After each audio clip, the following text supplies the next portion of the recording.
This is Rumah Merdeka. The land on which the house is site was originally owned by Cik Min Jalara, the mother of the late YTM Tunku Abdul Rahman Putra, formerly known as Bapa Kemerdekaan and Bapa Malaysia. The land was subsequently given to Tunku during the Japanese occupation in 1942. This house came to be known as Rumah Merdeka by the Tunku's friends, including Saint Abdul Rahman, Muhammad Khair Johari, and Tan Cheng Lock. The house was built at an estimated cost of 20 million ringgit Malaysia. Rumah Merdeka was a place to which Tunku always returned whenever he came to Kedah on vacation when he was Prime Minister. Even after retirement, Tunku Abdul Rahman continued to visit this house. Rumah Merdeka was used as a venue for private and confidential meetings with leaders of UMNO and the government who came to discuss and settle matters affecting the party and the nation as a whole. It was here that Tunku conceived and organised his successful election strategies in preparation for the general elections of 1955, 1959, 1964 and 1969. It was also in this very house that Tunku spent his leisure hours writing. On 27 May 1966, a goodwill mission comprising 20 officers of the Indonesian Armed Force, led by the Second Admiral of Staff, met with Tunku to settle the thorny issue of confrontation between the two countries. The climax of the negotiation was the final meeting of 11th August 1966 in Jakarta that brought the long-drawn confrontation to end. Our team's visit to Rumah Merdeka on 4th May 2024 was a powerful experience. This former residence of Malaysia's first Prime Minister Tunku Abdul Rahman offered a well-preserved glimpse into the nation's fight for independence. Carefully maintained furniture, records and artifacts act as a window to the past, allowing us to share in the struggles and triumphs of that era. Beyond the historical details, Rumah Merdeka evokes strong emotions. The conserved surroundings fill us with awe and reverence for being where history unfolds. Patriotism and appreciation for the sacrifice made for independence grew as we explore. A sense of wonder arose upon entering, followed by a respectful silence as the weight of history settled. Every artifact whispered of the nation's struggle, inspiring both awe and a deep respect for Tunku Abdul Rahman's leadership. Shared amidst the echoes of the past, appreciation for the sacrifices blossomed, leading to a newfound appreciation for each other. We left with a profound respect for the hardships endured, the unwavering determination displayed, and the freedoms earned. These feelings serve as a lasting reminder of the value of Malaysia's history and the unifying force that binds the nation together.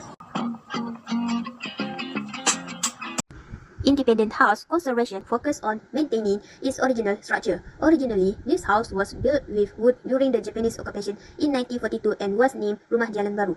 In 1953, the lower part of the house was rebuilt with brick, while the upper part still used the wooden structure. Independent House is also an important location in the country's history, where various historic negotiations and meetings were held, including the negotiations that led to the end of the confrontation between Malaysia and Indonesia. In addition, Tunku Abdul Rahman also wrote famous movie scripts such as Masuri and Raja Bersiun in this house. The conservation of this house involved the preservation of artifacts and the interior space arranged as it was in Tunku Abdul Rahman times, giving visitors the opportunity to experience the atmosphere of Malaysian history and culture that time. During our visits, we interviewed one of the staff who served as a security guard. He told us how they manage and preserve the antiques. First, they will always turn on the air conditioner to make sure the temperature is suitable for the item inside the house. They will also prevent sunlight from getting into the house because it could affect the exhibitions. Some items are placed inside a glass cabinet to prevent visitors from touching. Next, during rainy seasons, it is normal for the house to be flooded since it is located near Anak Bukit riverbank. They will put a few bricks under every furniture inside the first floor to lift it higher than its original position to prevent it from making contact with water. After the flood recedes, the staff will clean the floors, carpet, and rug and then remove the bricks under the furnitures and put them to their original positions and heights. Based on our observation, some stations inside the house are equipped with audiovisuals to make visitors entertained and also to get information. Every room in the house has signage that tells the description and what the room used for when Tunku Abdul Rahman still lived there with his family.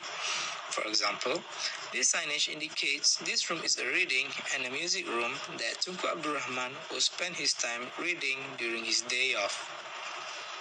If you want to visit this place, there is no entrance fee for visitors, either locals and foreigners. Visitors can roam freely inside the house after they put their details in the record book. Site managers, especially at historically significant sites like Rumah Merdeka, can implement a range of management procedures to ensure the preservation, accessibility, and educational value of the site. These procedures can be categorized into those applied during the planning stage and those applied in the current context. For the planning management procedures, first point is historical research and documentation. Is conduct thorough research to document the historical significance and details of the site. Next, conservation planning. Develop a comprehensive conservation plan that outlines the methods and material for preserving the site structure and artifacts. Other than that, stakeholder engagement. Engage with stakeholders including local communities, historians, conservation experts, and government agencies to gather input and support for the site's management. In addition, funding and resource allocation. Secure funding through grants, donations, and government to support finance, conservation, and operational activities. And last but not least, visitor management planning. Design visitor pathway and facilities that provide safe and informative access to the site. While for the current context management procedures, firstly, regular maintenance and monitoring. Implement routine maintenance schedules to address wear and tear, environmental damage, and other issues. Second, educational programs and outreach. Develop and implement educational programs, workshops, and tours to engage visitors and educate them about the site's history and significance. Next, security and safety measures. Install security systems to protect the site from theft, vandalism, and other threats. After that, sustainable practices. Adopt sustainable practices in site management such as using eco-friendly materials and energy-efficient systems. On top of that, evaluation and feedback. Regularly evaluate the effectiveness of management practices through visitor feedback, stakeholder input, and performance metrics. And lastly, collaboration and partnerships. Partner with educational institutions, cultural organizations, and tourism agencies to enhance the site's offering and reach. Implementing these management procedures can help site managers at Rumah Merdeka and similar heritage sites preserve their historical value, enhance visitor experiences, and ensure sustainable operations.